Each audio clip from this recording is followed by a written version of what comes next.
1% од популацијата во Македонија боледува од опасните вирусни заболувања хепатитис Б и хепатитис С.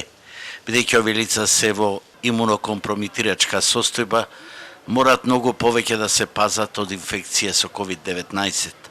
Ова беше речено на денешното одбележување на Светскиот ден на борба против хепатитисот во Битола во организација на Хепар центарот. Се разгледуваат можностите на контраефекти кои ги направи COVID-19 и колку е зголемена смртноста. Најновите податоци од Оксфорд универзитетот и најеминентните професори таму ни покажаа дека за жал црнодробните заболувања имаат зголемен морталитет скоро 2 пати. Сите овие пациенти кои имаат хепатитис хроничен Б или С мораат да внимаваат многу бидејќи веќе имаат една имунокомпромитирачка состојба која значи веќе дупло опасност за нив.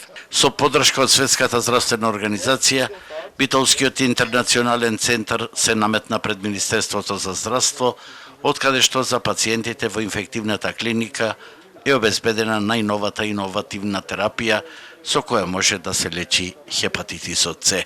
Најновата терапија иновативна за хепатитис хроничен С, која што е терапија произведена пред само 2 години, иначе мултигенотипска терапија која што овозможува буквално сите генотипови со хепатит С да имаат излечивост повеќе од 95%.